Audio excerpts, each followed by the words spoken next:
তিনি হচ্ছেন আত্মাশক্তি, তিনিই কালী। এই ধারণা থেকে দেবীত্বের বোধ ভারতীয় পুরাণ এবং সংস্কৃতিতে একটা বড় জায়গা তৈরি করেছে এবং একটা বড় প্ল্যাটফর্মে আমি বলবো তৈরি করেছে। সেইখানে সেই প্ল্যাটফর্মে অর্থাৎ সাধক সম্প্রদায় যখন শক্তিকুলকে নিয়ে অনেক বেশি আবিষ্ট এবং অনেক বেশি তারা মোহিত, সেই মোহনকে, সেই আবেশনকে যেন এক ধরনের ধাক্কা দিল বৈষ্ণববাদ। সেই বৈষ্ণববাদ, সেই বৈষ্ণববাদের প্রারম্ভিক শুরু হয়েছিল দুজন কবির হাতে। আপনারা সবাই জানেন বিদ্যাপতি এবং জয়দেবের কথা। তাদের হাতে পদাবলিতে উঠে এলেন একটি শব্দ রাধা। প্রাচীন সাহিত্যের মধ্যে ভাগবত ভিন্ন অন্য কোথাও রাধা শব্দটি নেই। গরুড় পুরাণে রাধার কথা বলা হয়েছে, বায়ু পুরাণে রাধার কথা বলা হয়েছে, কিন্তু ভাগবত ছাড়া মহাভারতে কোথাও আপনি রাধার কথা পাবেন না। ভাগবত ছাড়া অন্য কোন বিষ্ণু পুরাণে পাবেন না। শ্রীকৃষ্ণের যে জন্ম কথা শ্রীকৃষ্ণ ভাগবত, সেখানেও আপনি রাধার কথা পাবেন, শুধু পাবেন ভাগবত। তার মানে রাধা জন্ম নিয়েছিলেন ভাগবতীয় ভাব। অথচ এই ভাগবতের সূচনা লগ্ন কিন্তু এরকম ছিল। এটি সূচনা হয়েছিল দুটি ভিন্ন ধারার সম্প্রদায়কে নিয়ে, যারা মহাভারতের জীবন দর্শন এবং প্রণালীকে অনুসরণ করতেন। তারা ভাগবত নামে পরিচিত ছিলেন, আর তারা সেই পদ্ধতি অনুসরণ না করে লোকায়ত জীবন এবং জীবিকা ও সমাজ চেতনার মধ্য দিয়ে তাদের ধর্মকে সম্পাদন করতেন। তারা ছিলেন পঞ্চরাত্রি উপাসক নামে। ভাগবতরা সাধারণত গোষ্ঠীবদ্ধ এবং শৃঙ্খলাবদ্ধ, তাদের ধর্ম পুস্তক ছিল, কিন্তু পঞ্চরাত্র উপাসকদের কোন ধর্ম পুস্তক ছিল না। তারা ভগবানকে নিজের সঙ্গী, সাথী, সহচর মনে করতেন। এই স্থানে এই যে পঞ্চরাত্র উপাসকরা ভগবানকে নিজের সঙ্গী, সাথী এবং সহচর মনে করতেন, সেই জায়গা থেকে মূলত উৎপন্ন হয় বৈষ্ণববাদের রাধাবাদীয় দর্শন। এবং এই রাধাবাদের দর্শন কালক্রমে সম্প্রসারিত হতে হতে শ্রী চৈতন্যদেবের আবির্ভাবের পর এটি একটি বড় প্ল্যাটফর্ম পায়। আপনারা সবাই জানেন যে বঙ্গে শ্রী চৈতন্যদেব পঞ্চদশ শতাব্দীতে তার আবির্ভাব, এবং তার আবির্ভাবের মধ্য দিয়ে গৌড়ীয় বৈষ্ণব তত্ত্ব একটা নতুন জায়গা পায় এবং বৈষ্ণব ধর্ম নতুন দর্শনে প্রবিষ্ট হয়। তার আগে যারা রাধাকে নিয়ে লিখেছিলেন, বিশেষত জয়দেব এবং বিদ্যাপতি, তাদের পদগুলো কিন্তু ঠিক ভাবের পদ নয়। তাদের পদগুলো হচ্ছে সৌন্দর্যের পদ, আবেশনের পদ। আমরা আবিষ্ট বলি, আবেশন বলি। অর্থাৎ রাধা তাদের কাছে মানুষ, মানবী, প্রেমিকা, কখনো কখনো শরীরের এক অসাধারণ কল্পনা। সেইখানে রাধা মূর্ত এক প্রতীক, এক জীবন্ত প্রতিভা। আমরা যদি বলি যে আমার দেখা সবচেয়ে সুন্দরী নারীটিকে আমি কিভাবে উপস্থাপন করব, নিশ্চয়ই তার বর্ণনা আমি এমন ভাবে লিখব যেন আমার মনের সমস্ত মাধুরী সেখানে মুখরিত হয়। জয়দেবের রাধা, বিদ্যাপতির রাধা হচ্ছে এই রাধা, সমস্ত সৌন্দর্যের আধারের রাধা। এবং সেই আধারকে কেন্দ্র করতে গিয়ে সেই রাধা কিন্তু আধ্যাত্মিক রাধা হয়ে ওঠেননি। সেই রাধা হয়েছে মানুষই রাধা। ঠিক আছে, রাধা অভিসারে যখন বিদ্যাপতি লেখেন এসতি হামারি মুখের কাহিত ভরা ভাদের মহাভাদের শূন্য মন্দিরে, এটা এক বিরোহী প্রেমিকার কথা, যে তার প্রেমিকের জন্য এক শ্রাবণ মাসের ঘন অন্ধকারে আগুন হয়ে অপেক্ষা করছে।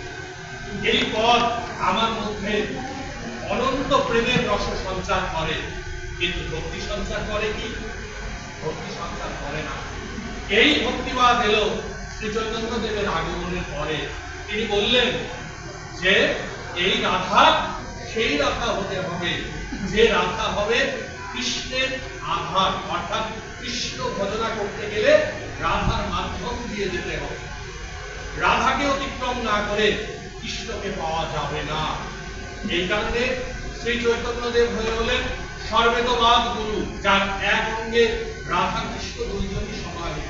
বৈষ্ণবরা তাকে বললেন পরম গুরু। এবং শ্রী চৈতন্যের আগমনের পরে বৈষ্ণব পদাবলীর রচনা এবং বৈষ্ণব পদাবলীর ভাব প্রকাশের একটা বড় পরিবর্তন হয়। সেই সময়ে বিদ্যাপতির লেখা একটি পদ আমি একটু সুরে একটু সাহস করেই বলি। বধূ ইয়া বলিব আমি বধূ ইয়া বলিব আমি যেন জীবনে মরণে জনমে জনমে প্রাণনাথ হয় তুমি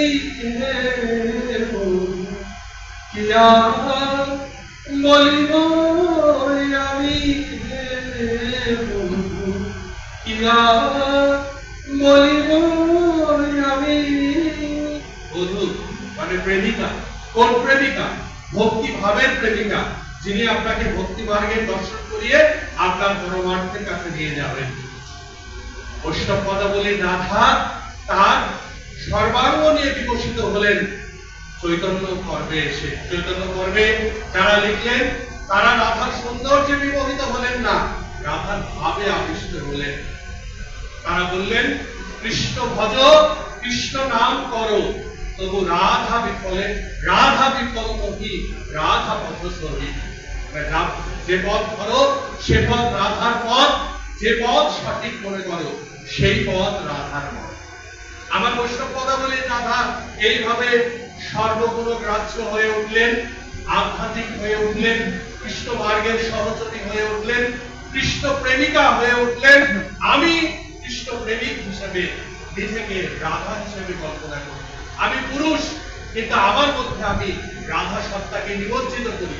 আমি যখন কৃষ্ণ প্রেমে আবিষ্ট হই, নিজেকে আমি রাধা হিসেবে আবিষ্কার করি। আমার এই ধারণা, এই বৈষ্ণবীয় ধারণাকে শ্রী মধুসূদন কণ্ঠে ধারণ করলেন না, হৃদয়ে করলেন।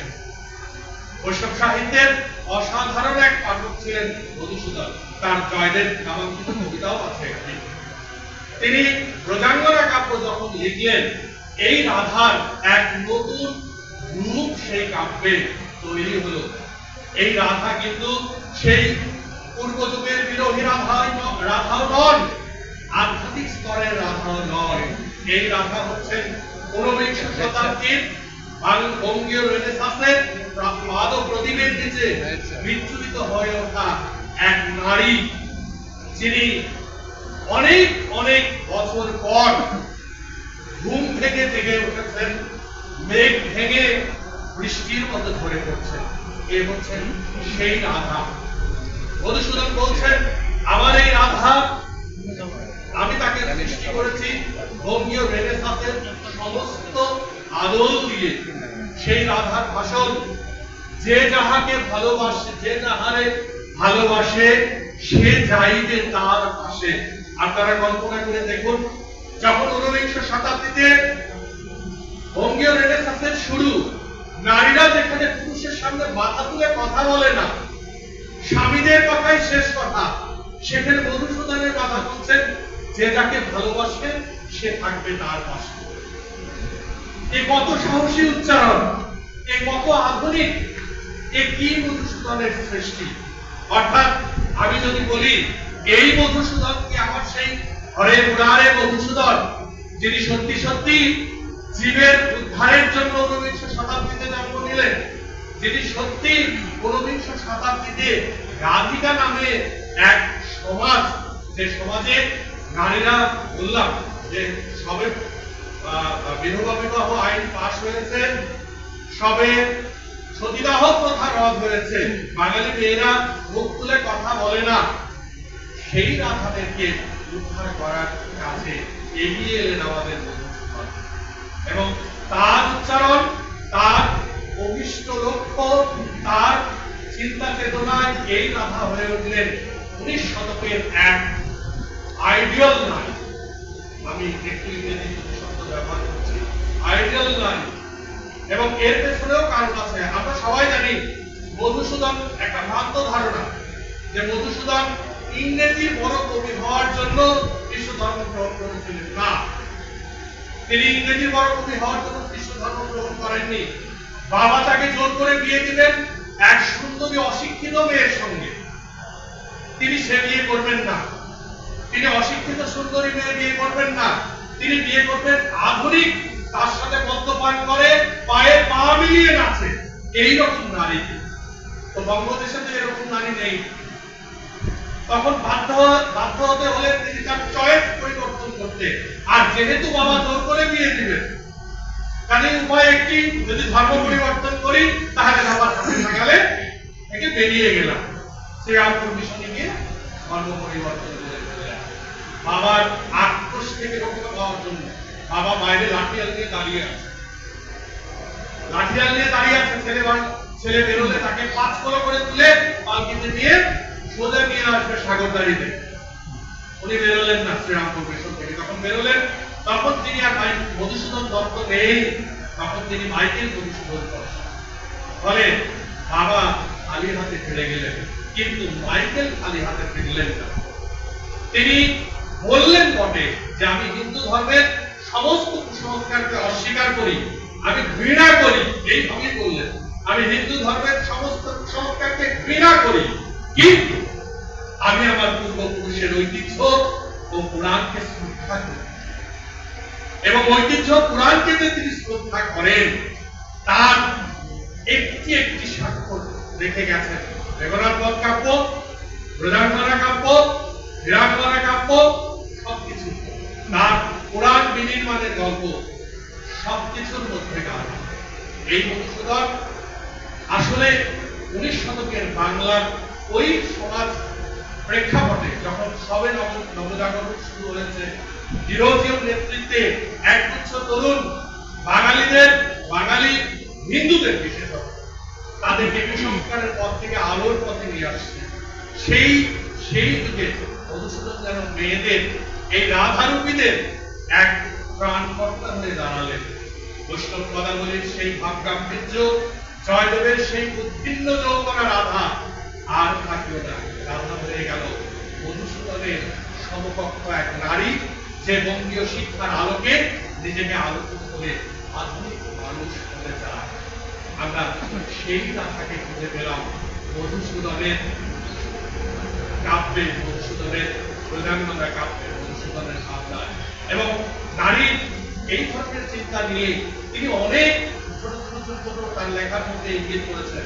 যেমন প্রমীলা চরিত্রটা আপনারা দেখেন মেঘনাদ বধ কাব্যের। প্রমীলা যখন বাইরে থেকে ঢুকছেন, তার শ্বশুরালয় আক্রান্ত, তার স্বামী আক্রান্ত বহিঃশত্রু দ্বারা, তিনি বাইরে থেকে উল্কার বেগে লঙ্কাপুরীতে ঢুকলেন এবং রাম তাকে জায়গা ছেড়ে দিচ্ছেন। রাম বলছেন, এই কোন নারী, কে এলো উল্কার মতো বেগে? সবাই ভয় দেখালেন প্রমীলাকে। রাঘব ভগবান বিষ্ণুর অবতার, তিনি কি বললেন? নারদ নন্দিনী আমি রক্ষকুল বিধি, রাবণ শ্বশুর মম মেঘনাদ স্বামী, আমি কি সরাই সখী ভিখারি রাঘব। যে রাঘব আমার কাছে ঈশ্বর, যে রাঘব প্রবল পরাক্রমশালী এক বহিঃশত্রু, তিনি প্রমীলার কাছে এক ভিখারি রাঘবে পরিণত।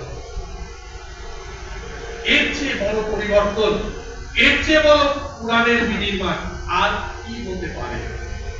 এই যে রাধাকে বিনির্মাণ করলেন, রাধার ভাবকে পরিবর্তন করলেন, রূপকে পরিবর্তন করলেন, বৈষ্ণব সাহিত্যকে হৃদয়ের মধ্যে রেখে, যেহেতু তিনি বলেছিলেন যে আমি আমার পূর্বপুরুষের ঐতিহ্য এবং পুরাণকে ভালোবাসি, তাকে হৃদয়ের মধ্যে রেখে তিনি যে পরিবর্তন করে ফেললেন সে রাধাকে, সেই রাধা আসলে আমাদের জগৎ জীবনের রাধা।